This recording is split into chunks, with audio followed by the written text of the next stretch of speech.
Iti panangrugi tayo kada ito'y nga oras kabsat iti panagkakadwa tayo. Tapno apan tayo nga buklen, adalen, da ito'y lesson nga adadalen tayo kada ito'y nga lawas. May panggap iti libro ni Josue. Ad-adal, ipamati, manipod ken Josue. Ket kayat tayo kakabsat. Akas may isang dakkel familia, dakkel a klase. Nagtultuloy nga itag-ay tayo, ipangato tayo, iti panagdayaw tayo kani Apo Diyos. Dadigiti lessons nga nadadal tayo, latay pa lang ti lesson number 4. Kada ito nga libro, ipakita na kada tayo. Dahil agnanayon a kinapudno, nga ni Apo Diyos kayat na nga digiti anak da, ket makadanon da iti kayat na nga pangipanan kadakwada. No iti pinanggap ni Apo Diyos nga tawiden iti literal nga Israel, kada ito nga dadalin tayo ket dyan na idagaan nga Kanaan. Datayo met nga inayaban na akas paset iti pamilya na. Datayo met ket inted na met dahil panggap na his purpose. Nga datayo makadanon babaen iti parabor na. Iti nailangitan a Kanaan. Isu nga agmay-may sa tayo kakapsat nga agdaydayaw. Agmay-may sa tayo nga agyaman. Kada dyan nga kinamanagayat, kinaparabor ni Apo Diyos kada tayo. Adatayon iti lesson number 4. Ket kada ito yung lesson, kayat tayo nga kitain. Nga ni Apo Diyos, isu iti adda nga makigubat kadagiti amin aparparipot tayo. Isu nga agyaman tayo, iti panangrugi tayo kada ito yung lesson. Ket masapol nga agmay-may sa tayo, iti panagkararag. Agkararag tayo kakabsat. Bendito nga Diyos, man nakabalin amin nga Ama. Umay kami di tatrulom tatangabigat.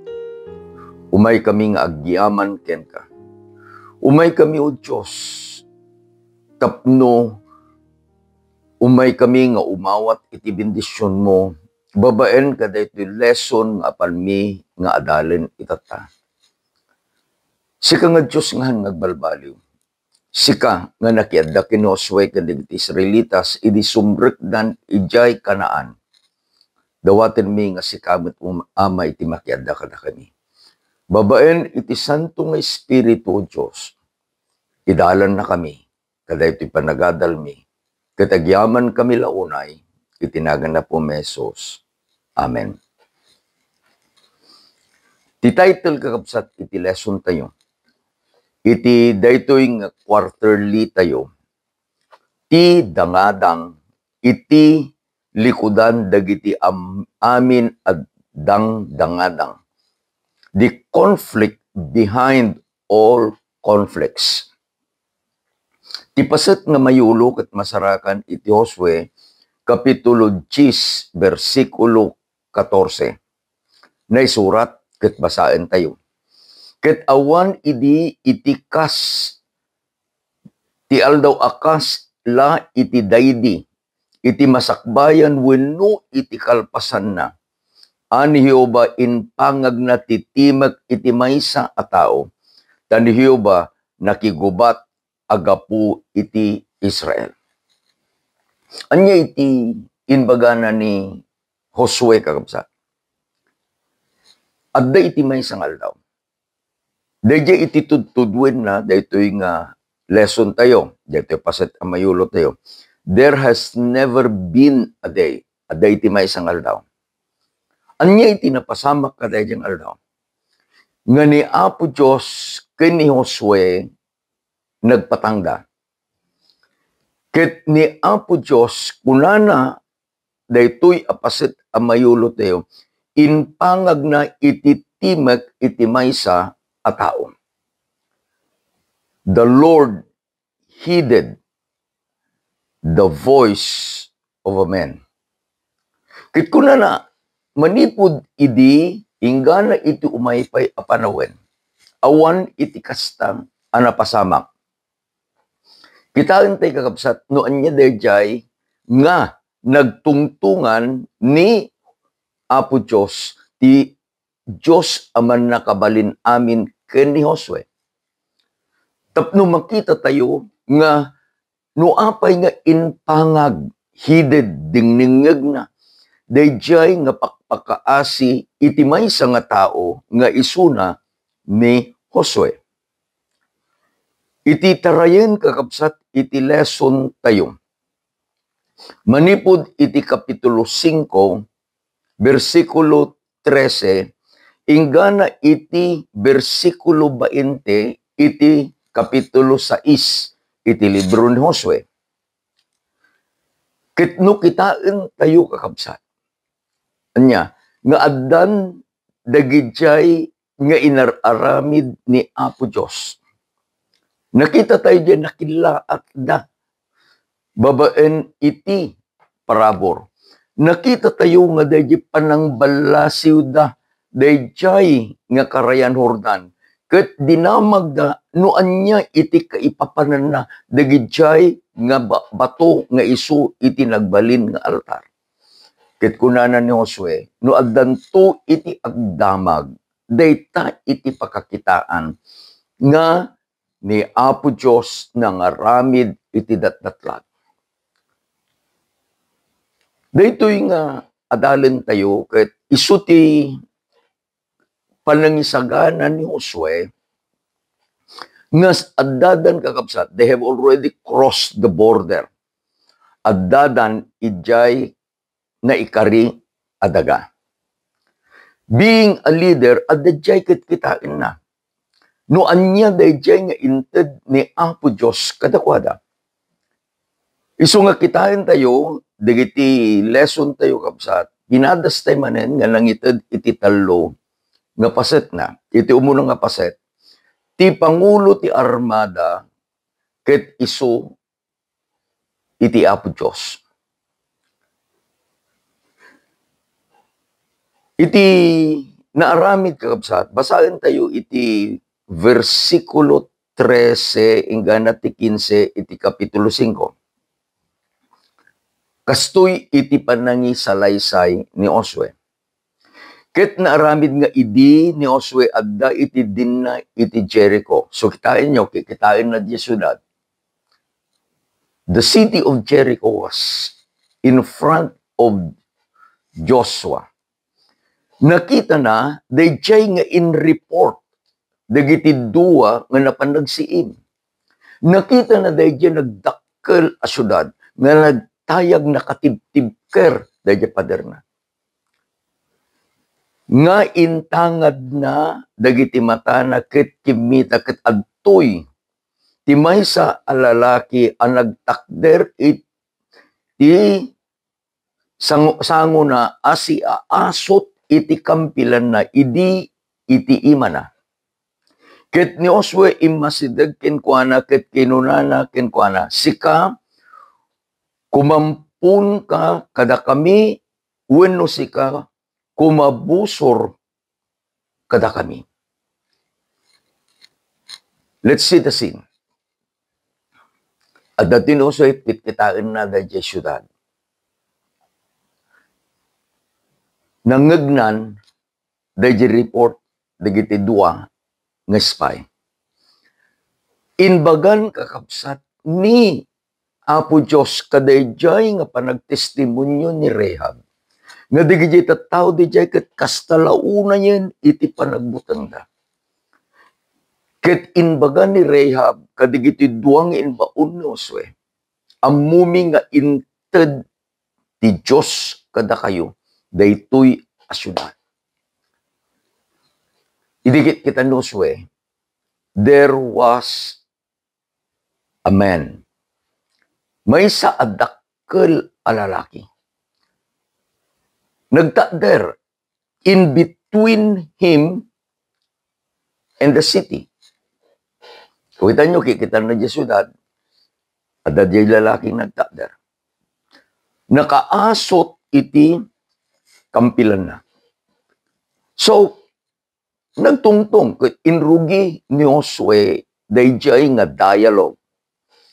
Are you for us or are you against us? Kaday nga lalaki si Mungbat. Saan ngam siyak akas prinsipi ti buyot ni Hioba nga umayak ita. Ken ni Josue nagpalab iti daga, ket nagdaydayaw, ket kinuna na anya iti kuna ti apok iti adipen na. I like that. A form of worship. Apaman nga naamuan ni Josue, nga dayjay alalaki, he is the prince.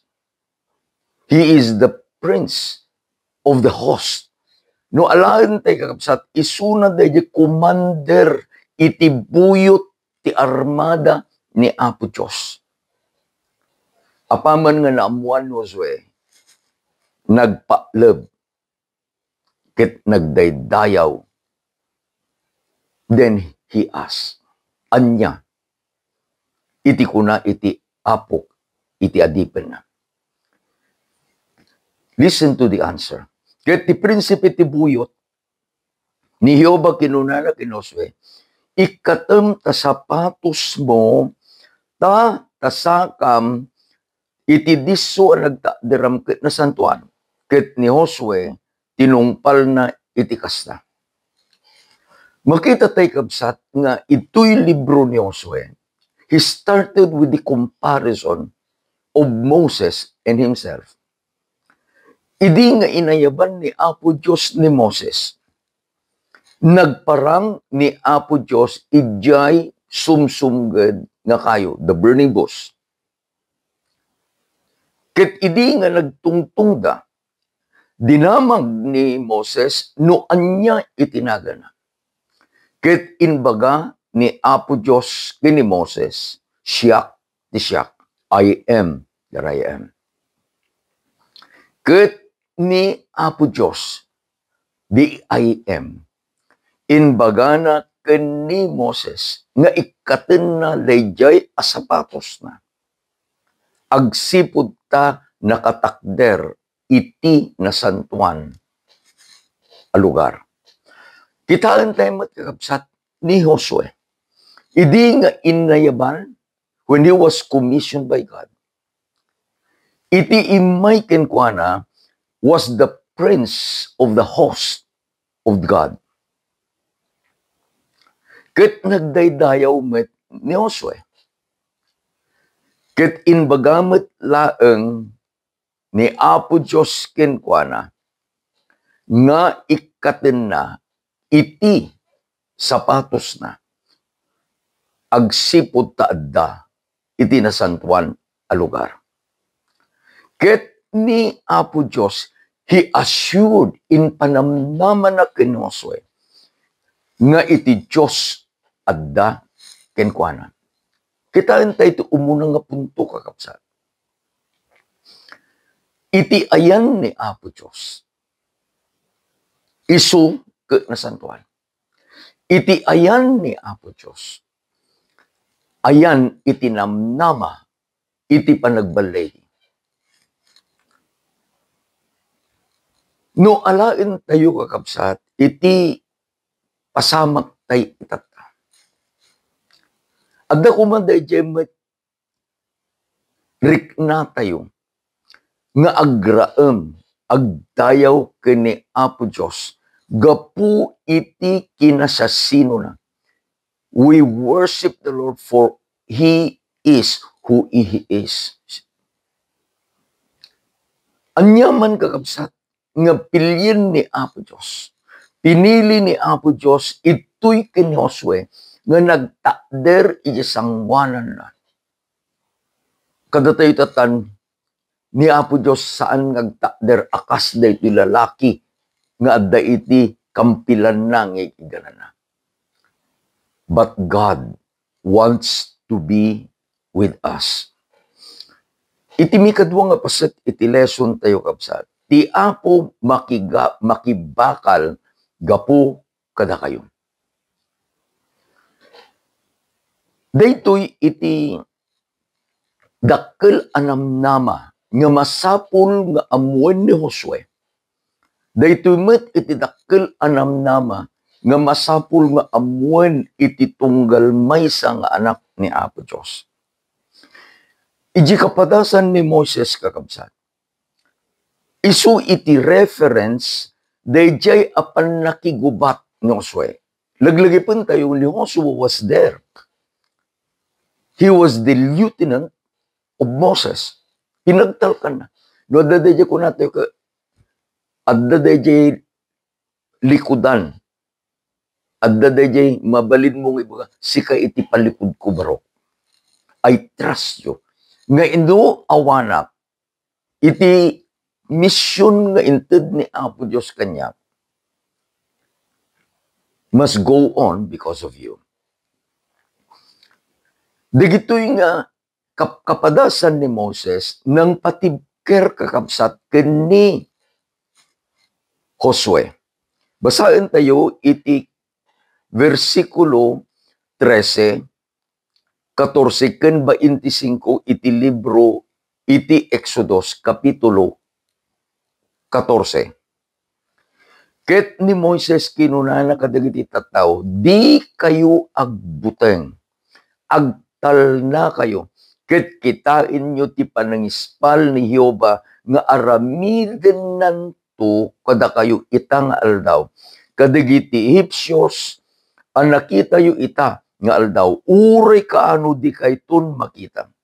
Ket ni Jehova, makibakal to gapu kada kayo. Ket da kayo agtaeng kayo asitatal na. Ket inikat na dagiti pilpilid dagiti luglugan da.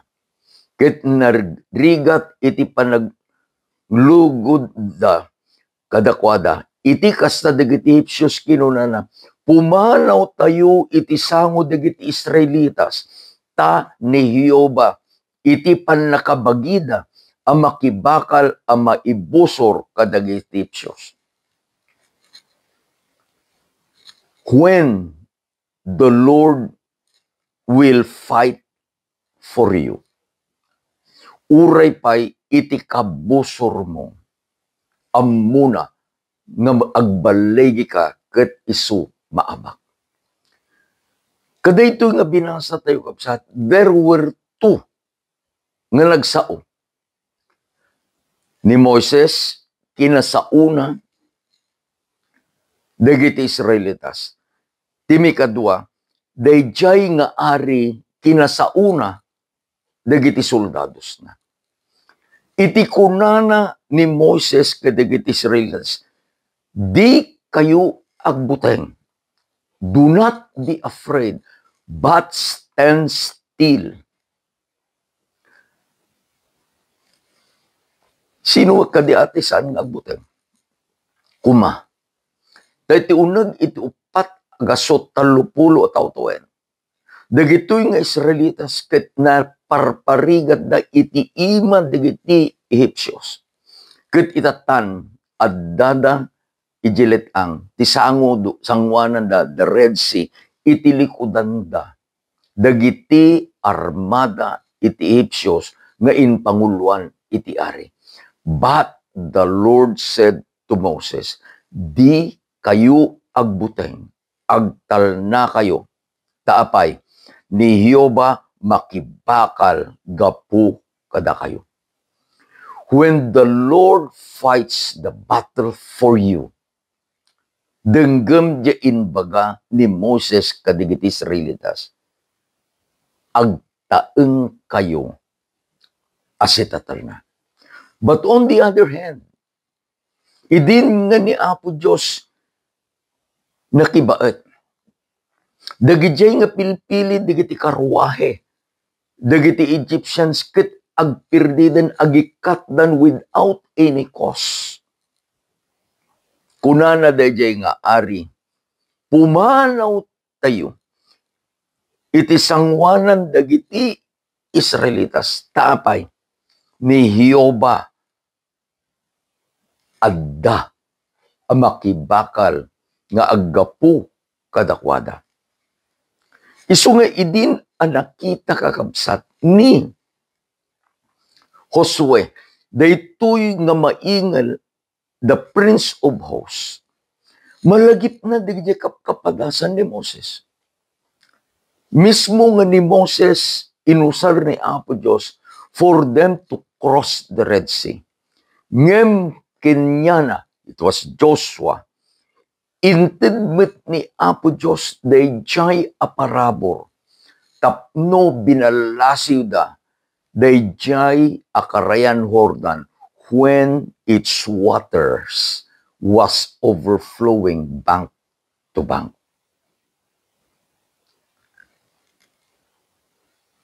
Timikatlo, apaset ti adal tayo, ti balegi ti Diyos iti dagadang iti tao. God's victory in man's battle. Masarakan da ito'y kakabsat iti kapitulo 10, kapitulo 6, versikulo 1 hanggang 27, iti libro ni Josue.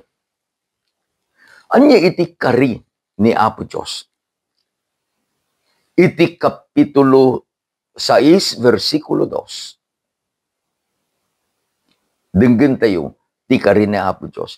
Ket niyo ba kinunanak ken Josue, kita inyawat ko itaimam ti Jericho, ket ti ari na ken digiti tattao a maingal.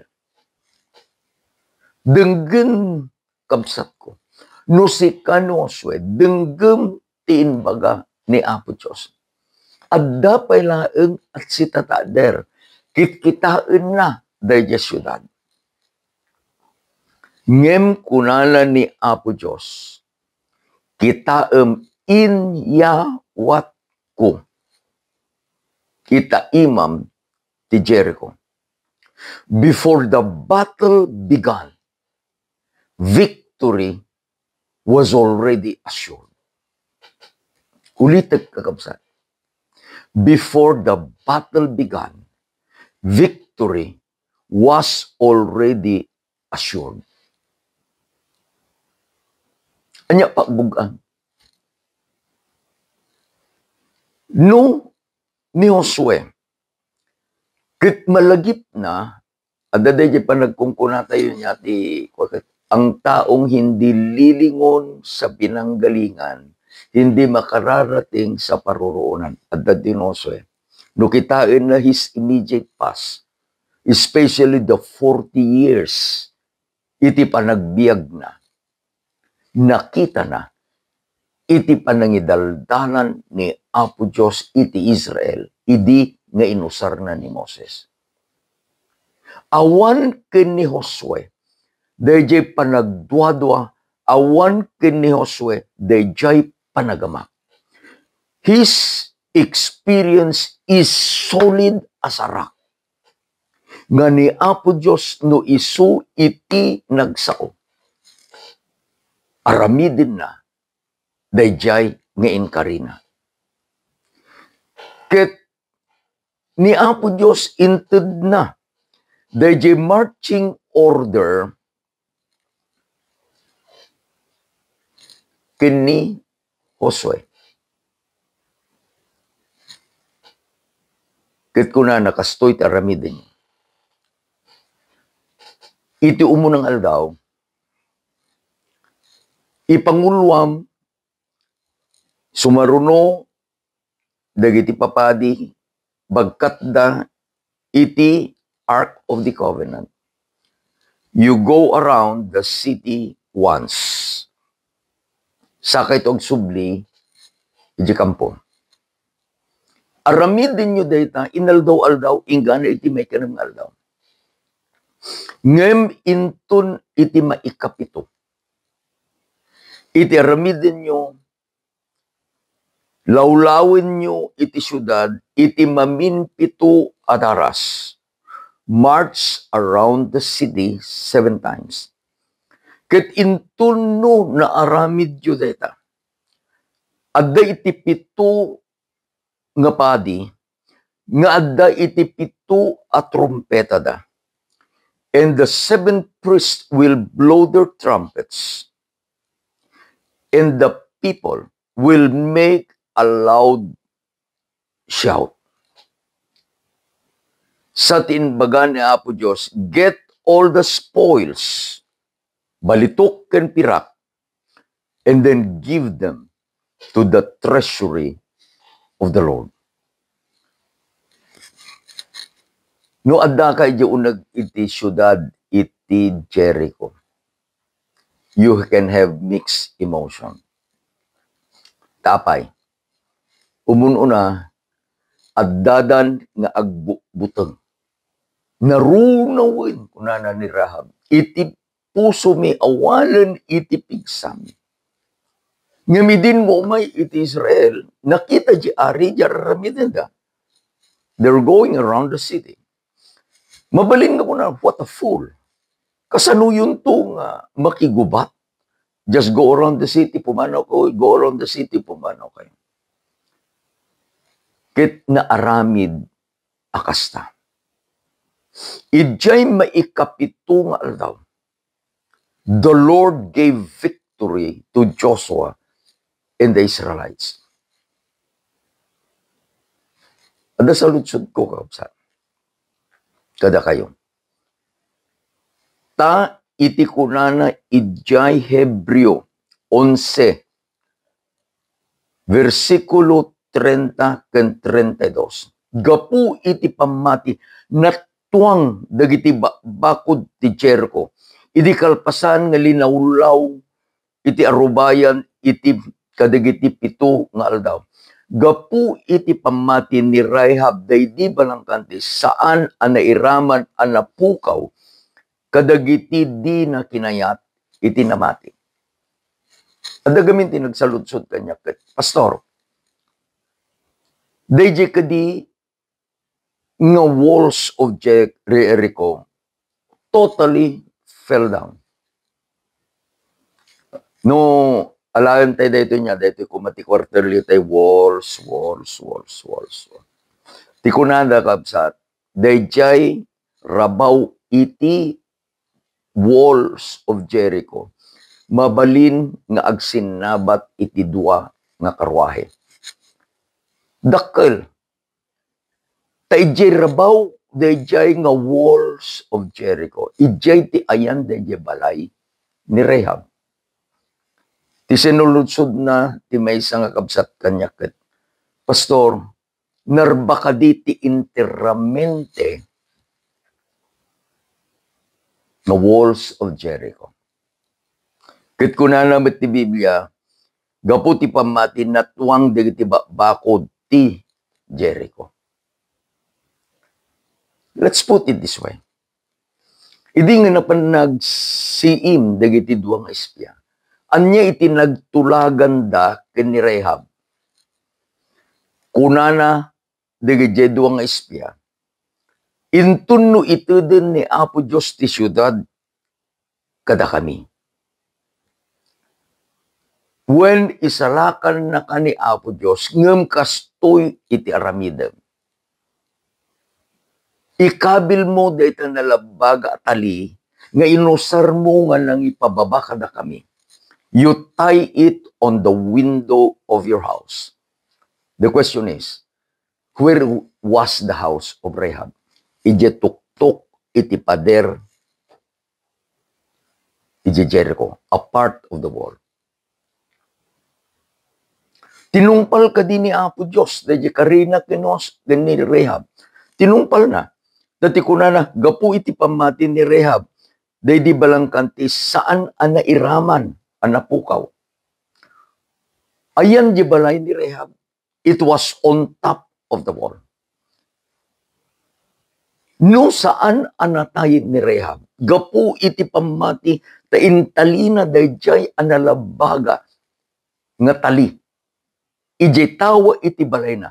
Ayan di balay na on top of the wall. Kunana dayjay nga nagsaludsod kanya. Ayun aya pastor. Ayun aya. Dayjay ka din nakita, dayjay agtutubo nga nagsalutsod kanya, makitam kapsat. When God spared Rahab, ken itisang kabalayan na, gaputa nakilaat, that was the title, iti lesson, nakilaat babaen iti parabor.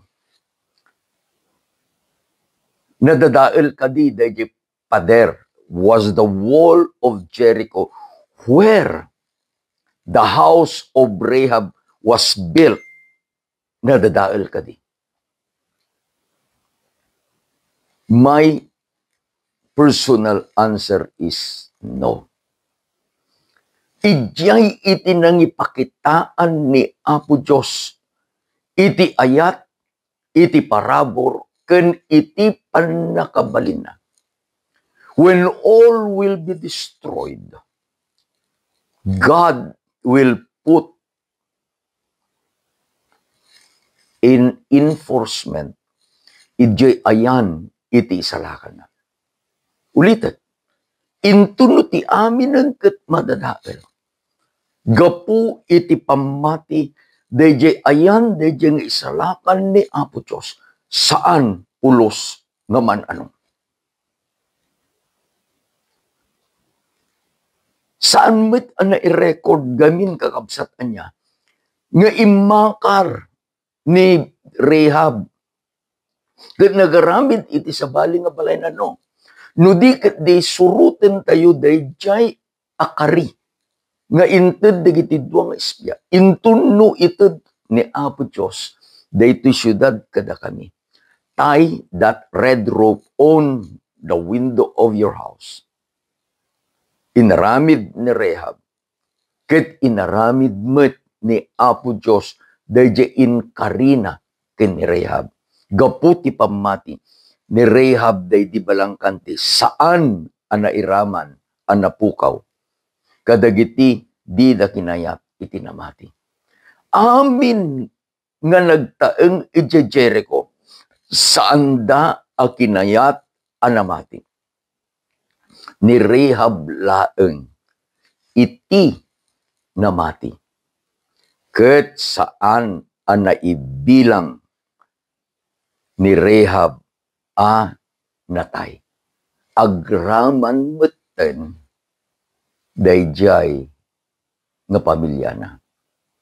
Anya iti inadal tayo kakabsat. Iti inadal tayo. The conflict behind all conflicts. Adda kadi iti dangadang. Do you have battles in life? Adda kanada. Adda kadi dayjay panagamak. When adda. Ngem dayjay Diyos nga nangikari kini Josue. Dayjay Diyos nga nakiadda kini Moses. Ako na agtal na kayo, bistil, di kayo agbuteng. Tani Apo Diyos mangaramid iti datdatlag nga agpaay ken ka ita. May we experience victories upon victories. Dakkel man, basit man, adang-adang. Gapu, tani Apo Diyos, adda ang makidangadang nga agpaay ken ka, kadagiti gubat nga isu iti sangsangwem kabsat ko. Let it be a literal war. Physical, financial, or any battles of life at all. When you are in good relationship with God, when you are kasklaken ni Josue, nagpaklab ket agdaydayaw ken ni Apo Diyos. Remember, dayjay nga inbaga ni Moses, ni Jehova makibakal tugapo kada kayo. Ket agda kayo, agtaeng kayo, asitatal na. May we live in peace while the rages of life goes around us. Intun numarik na tayo, dayjay kinaasideg ni Apo Diyos kada tayo. Addanto, itital na. When peace, like a river, attendeth my soul. Muurayin itir anyaman ang mapasama. Nung kitkitaam kapsat, kitkitaan. The time that we are living, literally is a time nga ti bagyo nakadawtawel. But when we live in peace, taapay, dayjay nga Diyos nga nakiadda kini Moses, nakiadda kini Josue. Isunamat lang iti Diyos ang makiadda ken ka, ken kanya. Doon nangabak iti Israel, gapu tani Hiyoba isuti makigubat gapu kadakwana. Kabsat ko, hold it in the arms of faith that the Lord will fight the battles also for you. No intid na ti panagbalegi kadigiti anak na idi. Itid na kumamit ti panagbalegi iti panagbiag mo. Itata. This is the reason why I love the Lord. We can have victory. Adda iti panagbalegi tayo. No adda nga agkamang tayo. Kenkwana. Agkararag tayo kapsat. Magyaman kami kada ito lesson nga inted mo kada kami. Agyaman kami taing karim. Nga sika iti makigubat nga agpaay kada iti anak mo. Dahil naramid mo iti Israel, iti panawon ni Moses. Ken iti panawon ni Josue. Ama, pangaasim aramidamet kada kami itata. Saan kami asumango? Kadigidi armada iti Ehipsyos, wenno iti dakkel a syudad, iti Jericho. Ngemo Diyos adda dagiti dangadang sangsangwan mi. Nakapsok kami, awan ti maaramidan mi. Ngem ama, no sika iti adda kada kami. Mangabak, ket mangabak kami. Tawan iti panakaabak mo, ama. Kanayon, ken kanayon, nagbalegi ka. Itid mo nga rod kada kami, ama, dahil dyan ang namat tata. Agyaman kami launay. Tanyaman nga lasaten ni, o Diyos, sika iti makianda kada kami. Dawatek nga no nyamamet ti kapadasan di iti kakabsat nga kaduwami nga nagadal itata. O Lord, please be close to them. Assure them that there is victory no agtalek kami ken ka. Bendisyon nam ama ti iglesia nga pakikamkamangan mi. Bendisyon nam iti Sabbath school nga pakipasetan minto. Agyaman kami manen ama iti saom nga inadal mi. Itid mo digitoy nga parabor kada kami. Itinagan na po mesos. Amen. Amen. Ingga na numay nga lawas manen kakabsat. Ket ni Apo Diyos, iti makiada kada kayo. Akas dayjay kan kanayon ming ibagbaga. Ayaten na kay na Apo Diyos. Ayaten na kayo met. The outline of the lesson will be shared to you. Ikabil ko ijay chat group tayo. Ket no kayat iyo kakabsat personally nga dawaten, I can share it to you. Dawatik token ni Darwin nga mga ramid iti PowerPoint. Nung kasapulan niyo met dahi PowerPoint, we could share it to you. Manen, mbag nga rabi tayo am amin kakabsat. Enjoy the blessing of studying our Sabbath school lesson. Hingga na numay nga lawas, Diyos iti agngina.